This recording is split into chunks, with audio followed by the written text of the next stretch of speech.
ಸರ್ಗಳೇ ಜೈ ಗುರುದೇವ್, ನಮಸ್ಕಾರ. ಜೈ ಗುರುದೇವ್, ನಮಸ್ಕಾರ. ಏನ್ ಗುರುಗಳ? ಆರಾಮದಿರಿ? ಇದ್ದೇ ಸ್ವಾಮಿ. ಬಾಳ ದಿನ ಆಯ್ತು, ಮಾತಾಡ್ಸಿದ್ದಿಲ್ಲ. ಆಯ್ತು ಗುರು, ಬಹಳ ಸಂತೋಷ ಅದಕ್ಕೆ ಫೋನ್ ಆಯ್ತು. ಹಚ್ಚಿ. ನಾನೇ ಇವತ್ತು ಮಧ್ಯಾಹ್ನ ಮಾಡ್ಬೇಕು ಅಂತ ಮಾಡಿದ್ದೆ. ಹೌದ್ರಿ. ನಿಮ್ಮ ಅಮ್ಮಗಂತ ಬಹಳ ಅದ್ದೂರಿಯಾಗಿದೆ, ಸಂತೋಷ ಹಂಚ್ಕೊಳನಿ ಅಂತ ಇದ್ದೆ. ಮಗನ್ ಕಾರ್ಯಕ್ರಮ ಆಯ್ತು, ಮತ್ತೀಗ ಫ್ರೀ ಆಗಿನಿ, ಸ್ವಲ್ಪ ಎಲ್ಲಾ ನೆನಪು ಮಾಡ್ಕೊಂಡು ಮಾತಾಡ್ಬೇಕು. ಅವಾಗ ತಾಯಿ ಮಗ ಇಬ್ರೇ ಮನ್ಯಾಗ. ನಮ್ ಮಿಸ್ಸಸ್ ಸ್ಕೂಲಿಗೆ ಹೋಗ್ಬಿಡ್ತಿದ್ರು. SSLC ಪೇಪರ್ ವ್ಯಾಲ್ಯೂಯೇಷನ್ ಅಂತ ಅದಂತ ಎಲ್ಲ ಅಷ್ಟು ಒಂದೇ ಸಲ ಬಂದ್ಬಿಡ್ತು. ಮನಿಯೊಳಗ್ ಕೆಲಸ ಮಾಡೋರ್ ಸರ್ವೆಂಟ್ಸ್ ಅವ್ರ ಮನ್ಯಾಗನು ಮ್ಯಾರೇಜ್ ಅದಾವತ್ತೇಳಿ ಅವ್ರು ಕೆಲಸ ಬಿಟ್ಬಿಟ್ರು. ಹಿಂಗಾಗಿ ಮನ್ಯಾಗ ನಮಗೆ ಎಲ್ಲಾ ವಜ್ಜಿ ಬಿಡ್ತು. ಬೇರೆಯವ್ರಿಗೆ ಕೆಲ್ಸದವ್ರಿಗೆ ಹಚ್ಚಿದ್ರು ಅವ್ರಿಗೆ ಪ್ರೀತಿ ನಮ್ಗೆ ಜಾಸ್ತಿ ಸೆಟ್ ಆಯ್ತು, ಆಗ್ಲಿಲ್ಲ. ಮೊಮ್ಮಗನ ಮೇಲೆ ಪ್ರೀತಿ ಜಾಸ್ತಿ ಆಯ್ತು.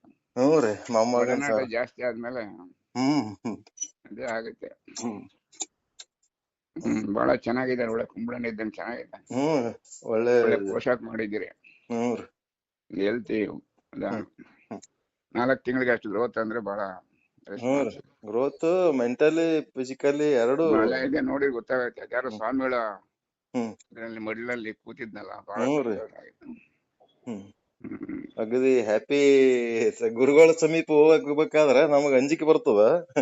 ಅವನ್ ನೋಡಿದ್ರ ಅವ್ರ ತೊಡೆ ಮೇಲೆ ದೇವ್ರಿದ್ದಂಗಲ್ವ ಸರ್, ದೇವ್ರಿದ್ದಂಗೆ. ಪಾದದ ಮೇಲೆ ಹೋಗಿ ಮಲ್ಕೊಂಡು ಹಣಿ ಹಚ್ಚಿ ನಮಸ್ಕಾರ ಮಾಡ್ದ. ಆಯ್ತು ಬಿಡಪ್ಪ, ಯಾವ ಜನ್ಮದ ಪುಣ್ಯನೋ ನಿಂದು, ಗುರು ಭಕ್ತಿ ಮಾಡಿದೆ ಸಾಕಪ್ಪ. ನಿಮ್ ವಂಶನೇ ಹೇಳಿದ್ರೆ ಎಲ್ಲ ಬರ್ತಾರೆ, ಅಂತದೇ ಇದೆ ವಂಶ. ಒಂದ್ಸಲ ಹೇಳಿದ್ರಲ್ಲ ನೀವು. ಹೌದ್ರಿ. ಸೊ ತಾತ ಮುತ್ತಾತನ ಕಾಲದಿಂದ ನೀವು ನಿಮ್ಮ ಇದ್ರಲ್ಲಿ ವಂಶಾವಳಿಯಲ್ಲಿ ಇದೆ. ಭಕ್ತಿ ಜ್ಞಾನದಾಗೆ ಎಲ್ಲ ಮುಂದುವರ್ಕೊಂಡು ಬರ್ತಾ ಇದೆ. ಅದೇ ಬಹಳ ಸಂತೋಷ ಆಯ್ತು. ತಮ್ಮ ಆರೋಗ್ಯ ಏನ್ ಅಷ್ಟೇ ಗುರುಗಳು, ಏನ್ ಇಂಪ್ರೂವ್ ಆಗ್ತಾ ಇಲ್ಲ, ಕಡಿಮೆ ಏನು ಆಗ್ತಾ ಇಲ್ಲ ಇದೆ. ಬಟ್ ಇಂಪ್ರೂವ್ಮೆಂಟ್ ಏನು ಕಾಣಿಸ್ತಾ ಇಲ್ಲ. ಇಂಪ್ರೂವ್ಮೆಂಟ್ ಇಲ್ಲ, ಮತ್ತೆ ಇದ್ದ ಸ್ಥಿತಿಯಿಂದ ಕೆಳಗನು ಇಳಿಲಿಲ್ಲ ಅಂದ್ರೂ ಸಾಕಲ್ಲ. ಅದು ಸಾಕು ಅಂತ ಸ್ಟೇಟಸ್ ಸೇಮ್ ಸ್ಟೇಟಸ್ ಮೇಂಟೈನ್ ಮಾಡಿದ್ರು ಗುರುಕರಣೆ ಅಂತ ಹೋಗ್ತಾ ಇದ್ದೀನಿ. ಏನ್ ಮಾಡಕ, ಎಲ್ಲ ಆಗದ್ ನಮ್ ಒಳ್ಳೇದಕ್ಕೆ ಅಂತ ನೀವ್ ಹೇಳಿದಿರಲ್ಲ. ಹೌದ್ರಿ. ಎಲ್ಲ ಆಗೋದೆಲ್ಲ ಒಳ್ಳೇದಿಲ್ಲ. ಈಗೆಲ್ಲ ಈಶ್ವರ ಜಗತ್ತು ಸೃಷ್ಟಿ ಹೆಂಗ್ ಮಾಡ್ದ, ಯಾಕೆ ಮಾಡ್ದ, ಆ ಜಗತ್ತು ನಡೆಸ್ಬೇಕಾದ್ರ ಆತನಿಗೆ ಯಾವ ಜೀವಿಗಳ ಕರ್ಮಗಳೇ ಅವನಿಗೆ ಜಗತ್ತು ನಡೆಸೋದಕ್ ಪೆಟ್ರೋಲ್ ಇದ್ದಂಗ ಅವ. ಪೆಟ್ರೋಲ್ ಹಾಕಿದ ಗಾಡಿ ಹೆಂಗ್ ನಡೀತದ ಹಂಗ ಜಗತ್ತ ಕರ್ಮಗಳು, ಜೀವಿಗಳು ಕರ್ಮ ಮಾಡದಂಗೆಲ್ಲ ಜಗತ್ತಿನೊಳಗ ಡೆವಲಪ್ಮೆಂಟ್ಸ್ ಆಗ್ತಿರ್ತಾವ. ಅದನ್ನೇ ಈಗ ನಡೀತಾ ಇದೆ ಈಶ್ವರ ಸೃಷ್ಟಿ, ಬ್ರಹ್ಮಾಂಡ.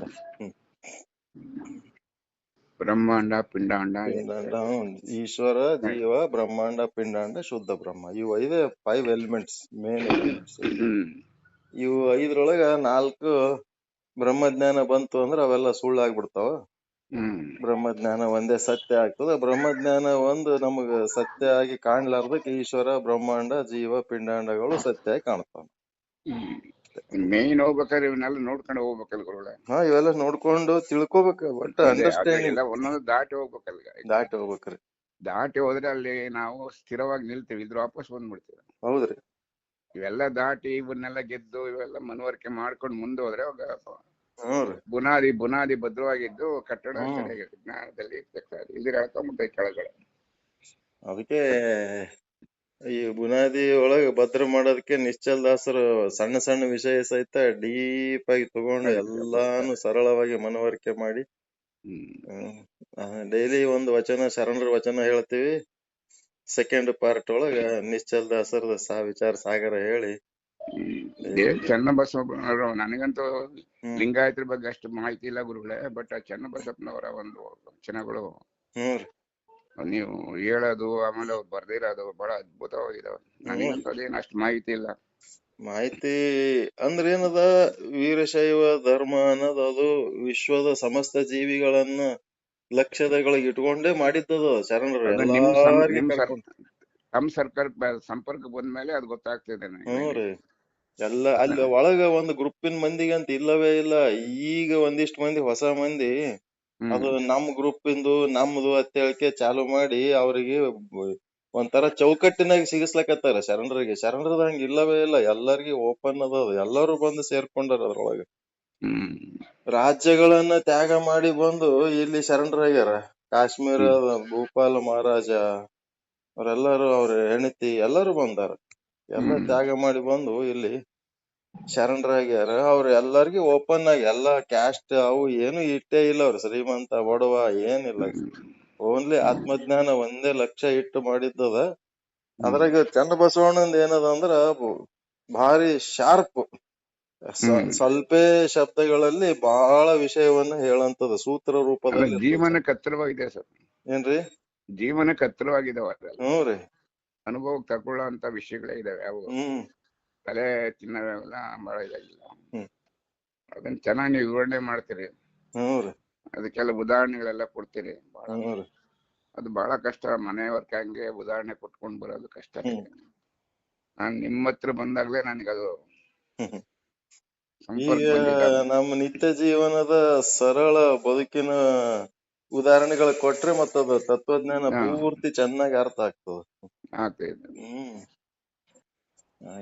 ಅದ್ರ ಗಂಧನೇ ಗೊತ್ತಿಲ್ಲ, ಇವಾಗ ನಿಮ್ಮಿಂದ ಕೇಳ್ತಾ ಇದ್ದೀನಿ.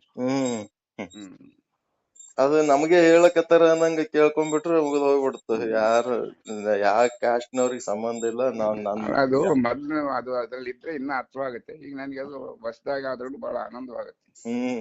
ತಪ್ಪದಾಗ ಕೇಳ್ತೀನಿ ಅಲ್ಲ. ಲಿಂಗಾರ್ಚನೆ ಅಂದ್ರೇನು, ಅಷ್ಟಾವರಣ ಅಂದ್ರೇನು, ಪಂಚ 8, 5, 6 ಬಹಳ ಚೆನ್ನಾಗಿದೆ. ಷಟ್ಸ್ಥಳಗಳು ಅದು 8, 5, 6 ಬಹಳ ಒಂದು ಅಷ್ಟಾವರಣಗಳು ಏನದಾವ ಧಾರ್ಮಿಕತೆ, ಫಿಸಿಕಲ್ ಬಾಡಿ. ಈಗ ಒಬ್ಬ ಮನುಷ್ಯ ಬಂದ್ರ ಈತ ಈ ಅರಿವಿನ ಸಾಧನೆ. ಲಿಂಗ ಅಂದ್ರೆ ಅರಿವು, ಅರಿವಿನ ಸಾಧಕನ ಪೋಷಕ ಲಾಂಛನಗಳು ಹೆಂಗಿರ್ಬೇಕಂದ್ರ ಅಷ್ಟಾವರಣಗಳು, ವಿಭೂತಿ, ರುದ್ರಾಕ್ಷಿ ಹಿಂಗೆಲ್ಲ ಇರ್ಬೇಕು ಅಂತ. ಮತ್ತೆ ಆತನ ನಡೆ ನುಡಿಗಳು ಚೆನ್ನಾಗಿರ್ಬೇಕು ಅಂದ್ರೆ ಪಂಚ ಆಚಾರಗಳು, ಸುತ್ತಮುತ್ತ ಜನರ ಜೊತೆಗೆ ಹೆಂಗ್ ಇರ್ಬೇಕು, ಅವರು ಕ್ಷೇಮವಾಗಿರ್ಬೇಕು, ನಾವು ಕ್ಷೇಮವಾಗಿರ್ಬೇಕು ಅಂದ್ರೆ ಹೆಂಗ ಅನ್ನೋದು ಆ ಸೂತ್ರಗಳು ಅವ್ರು ಕೊಟ್ಟಾರ. ಸೋಷಿಯಲ್ ಇದು ಅದು ಪಂಚ ಆಚಾರಗಳು. ಪರ್ಸನಲ್ ನೀಟ್ನೆಸ್ ಅದು ಸೋಷಿಯಲ್ ನೀಟ್ನೆಸ್ ಗೆ ಬೇಸ್ಮೆಂಟ್ ಆಗ್ತದ. ಅದಕ್ಕ ಪರ್ಸನಲ್ ಅಂಡ್ ಸೋಷಿಯಲ್ ಎರಡು ಕೂಡಿ ಎಲ್ಲ ಆಚಾರದಾಗ ಬರ್ತದ. ಇದು ಏನದ ಪ್ಯೂರ್ ಅಧ್ಯಾತ್ಮ, ಶಟಸ್ಥಲ, ಐಕ್ಯಸ್ಥಲ. ಭಕ್ತ ಮಹೇಶ ಪ್ರಸಾದಿ ಪ್ರಾಣಲಿಂಗಿ ಶರಣ ಐಕ್ಯ ಅನ್ನೋದು ಮೊದಲು ತಾನು ಇಂಡಿವಿಜುವಲ್ಸ್ ಸಾಧನೆ ಮಾಡಿ ಭಕ್ತ ಮಹೇಶ ಹಿಂಗೆಲ್ಲ ಹಾಕೋತ್ ಹೋಗ್ತಾನ. ಮುಂದ 6 ಅಂಗಗಳು ಹೋಗಿ ಮತ್ತೆ 6 ಲಿಂಗಗಳಂದ್ರ ಅವನೇ ಇನ್ನೊಬ್ರಿಗೆ ಗೈಡ್ ಮಾಡಂಗ ಆಗ್ಬಿಡ್ತಾನ. ಅವಾಗ ಅವನಿಗೆ ಲಿಂಗ ಅಂತಾರ. ತಾನು ಅಷ್ಟೇ ಮಾಡೋದಲ್ಲ, ಇನ್ನೊಬ್ಬರಿಗೆ ಗೈಡ್ ಮಾಡೋದೇ ನಮ್ಮಲ್ಲಿ ಬಹಳ ಮುಖ್ಯ ಅದ. ವೈಯಕ್ತಿಕ ಮೋಕ್ಷ ಪ್ಲಸ್ ಸಾರ್ವತ್ರಿಕ ಮೋಕ್ಷ. ಇನ್ನೊಬ್ಬರಿಗೂ ಗೈಡ್ ಮಾಡಿ ತನ್ನ ತೆಕ್ಕಿ ಹಾಕೊಂಡು ಹೋದಾಗೆ ಅವನ ಋಣ ಮುಗಿದು ಹೋಗ್ಬಿಡ್ತದ. ಆ ರೀತಿ ಅದಕ್ಕೆ ನಮ್ಮ ಮನೆ ಗುರುಗಳು ಮೂಲ ನಿಮ್ಮ ಸಿದ್ಧಾಂತ ಬಿಟ್ಟು ಯಾವುದೇ ಒಂದ್ ಸಿದ್ಧಾಂತದ ಬೆನ್ನತ್ತಿ ಹೋಗ್ಬೇಡ್ರಿ. ನಿಮ್ಮ ಹಿರಿಯರು ನಿಮ್ಮ ಯಾವ ಮನಿ ದೇವರು ಮನಿ ಗುರುಗಳು ಅಂತ ಹೇಳ್ಯಾರ ಅದನ್ನ ಮೊದಲು ಪಾಲಿಸಿ ಏನಾರ ಮಾಡ್ರಿ, ಅದನ್ನ ಬಿಡ್ಬೇಡ್ರಿ ಅಂತ ಹೇಳ್ಕೊಡ್ತೀವಿ. ಕೇಳಿಕೊಂಡು ತಿಳ್ಕೊಳಕ್ಕೆ ಯಾವ ಇದ್ರಲ್ಲಿ ಏನಿದೆ, ಒಳ್ಳೇದು ಯಾವ್ದೆ, ಎಲ್ಲ ಕೇಳಬೇಕು. ಮತ್ತೆ ಇವೆಲ್ಲ ನಮ್ಮ ಮೂಲ ಏನದ ಅದನ್ನ ನಾವು ಪಾಲಿಸ್ಕೊತಿರ್ಬೇಕು. ನಾವು ಏನಾಗ್ತೀವಿ, ಇದನ್ನು ಚೆನ್ನಾಗಿ ಮಾಡಲ್ಲ, ಅದನ್ನು ಚೆನ್ನಾಗಿ ಮಾಡಲ್ಲ, ಎರಡೋದ್ರ ಮಧ್ಯೆ ಆ ಸ್ಥಿತಿ ಬರ್ಬಾರ್ದು ನೋಡಂತ ಹೇಳ್ಬಿಟ್ರು. ನಮ್ ಗುರುಗಳು ಬಹಳ ದೊಡ್ಡ ತಪಸ್ವಿಗಳದಾರ್ರಿ. ಜಾಲಹಳ್ಳಿ ಅಂತ ಬರ್ತದ, ಜಯಶಾಂತೇಶ್ವರ ಅಂತ, ದೇವದುರ್ಗ ತಾಲೂಕ. ಇಲ್ಲ ಅಂದ್ರ ಬಿಜಾಪುರದಾಗನು ಅವ್ರದೇ ಒಂದ್ ಸ್ವಂತ ಮಠ ಕಟ್ಸ್ಯಾರ. ಹಿಂಗಾಗಿ ಅವರು ಪರ್ಫೆಕ್ಟ್ ಗೈಡೆನ್ಸ್ ಕೊಡ್ತಾರ. ಅವರು ಕಾಶಿ ಒಳಗ ಓದಿದವ್ರು, ಕಾಶಿ ಜಗದ್ಗುರುಗಳು ಕ್ಲಾಸ್ಮೇಟ್ ಅವ್ರು. ಇವರಿಗೆ ಮೊದಲ್ ಚಾನ್ಸ್ ಇತ್ತು ಆ ಜಗದ್ಗುರು ಪೀಠಕ್ಕ. ಇವ್ರದೇ ಪ್ರಪೋಸಲ್ ಬಂದಾಗ ಆ ಊರನವ್ರೆಲ್ಲ ರೊಕ್ಕ ಖರ್ಚು ಮಾಡಿ ಇದು ಮಾಡ್ಯಾರ, ದುಡ್ಡು ಖರ್ಚು ಮಾಡಿ ಮಠದ ಪತಿ ಮಾಡೋದಕ್ಕ ಖರ್ಚು ಮಾಡಿ ಅಲ್ಲಿ ಕಾಶಿ ಒಳಗ್ ಬಿಟ್ಟಾರ. ಇವ್ರ ಕಾಶಿಗೆ ಓದ್ಲಕತ್ತ ಊರ್ ಮಂದಿ ರೊಕ್ಕ ತಗೊಂಡು ಓದಿ ಮತ್ತ ಜಗದ್ಗುರು ಆಗಿ ಆ ಕಡೆ ಹೋಗ್ಬಿಟ್ರ ನಮ್ದೇನ್ ಗತಿ ಅಂತ ಹೇಳಿ ಅವ್ರಿಗೆ PhD ಅಡ್ಮಿಷನ್ ಮಾಡಿಸಿದವ್ರಿಗೆ ಬಿಡಿಸ್ಕೊಂಡ್ ತಂದು ಪಟ್ಟ ಕಟ್ಟಿ ಬಿಟ್ರ. ಅವ್ರು ಊರನ್ ಮಂದಿ ಇಷ್ಟು ಬರ್ಕಿತಾರ. ಮಾಡಿದ್ರು. ಮತ್ತೆ ಇವ್ರಿಗೆ ಬಿಟ್ಟ ಮೇಲೆ ನೆಕ್ಸ್ಟ್ ಕಾಶಿ ಜಗದ್ಗುರುಗಳಿಗೆ ಅವಕಾಶ ಕೊಟ್ರು. ಅವರು ವೇದಾಂತಿಗಳು. ವೇದಾಂತಕ್ಕೆ ಬಂದ ಮೇಲೆ ಮತ್ತೀಗ ಯಾವ್ದಾರ ಒಂದು ದೊಡ್ಡ ಸ್ಥಾನಮಾನ ಸಿಗ್ತದ. ಬಹಳ ಸಂತೋಷ ಆಯ್ತು ಗುರುಗಳೇ, ತಾವು ಫೋನ್ ಮಾಡಿದ್ದು, ನಿಮ್ ಮಾತು ಕೇಳಿದ್ದು, ಧ್ವನಿ ಕೇಳಿದ್ದು. ಆಮೇಲೆ ನಮ್ ಡ್ರೈವರ್ ಬಂದ್ಮೇಲೆ ನಾನು ಸ್ವಲ್ಪ ಹಣ ಕಳಿಸ್ತೀನಿ ಗುರುಗಳೇ, ದಯವಿಟ್ಟು ಅಕ್ಸೆಪ್ಟ್ ಮಾಡ್ಕೊಳ್ಳಿ. ಡ್ರೈವರ್ ನಂದು ಪೇಟಿಎಂ ಇಲ್ಲ, ಅವನೇ ಎಲ್ಲ ನೋಡ್ಕೊಳ್ಳೋದು ನಮ್ ಡ್ರೈವರ್.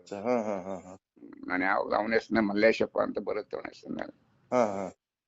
ನಾನು ಇಲ್ಲ, ನನ್ ಮಕ್ಳು ಬೈತಾರೆ, ನೀನ್ ಏನೇನೋ ಮಾಡ್ಬಿಡ್ತೀಯ, ನೀನ್ ಬೇಡ ಅಂತ ಅಂದ್ಬಿಟ್ಟು ಬಟನ್ ಒತ್ತಿ ದುಡ್ಡು ಹಾಕಿ ಎಲ್ಲಾರು ಕೇಳಿದಾರಿಗೆಲ್ಲ ಕೊಟ್ಟು ಸುಮ್ನೆ ನೀನು ರಿಸ್ಟ್ರಿಕ್ಟ್ ಮಾಡಿದ್ರೆ. ಏನಿಲ್ಲ, ನಿಮ್ ಆಶೀರ್ವಾದ ಇದ್ರೆ ಸಾಕು, ದುಡ್ಡಿಂದ ಇರ್ಲಿ ಗುರುಗಳೇ, ನಮ್ಮ ಒಂದು ಮಗುವಿಗೆ ಆಶೀರ್ವಾದ ನಮ್ದು ಇರ್ಲಿ. ಧನ್ಯವಾದ ತಂದೆ. ಬಹಳ ಸಂತೋಷ ಗುರುಗಳೇ, ನಿಮ್ಮ ಆಶೀರ್ವಾದ ಕೇಳಿ, ನಿಮ್ಮ ಮಾತುಗಳು ಕೇಳಿ. ಆಯ್ತು ಗುರುಗಳೇ, ಸಂತೋಷ. ಒಳ್ಳೆಯದು. ನಮಸ್ಕಾರ. ಜಯ ಗುರುದೇವ್. ಜಯ ಗುರುದೇವ್. ಜಯ ಗುರುದೇವ್. ಜಯ ಗುರು.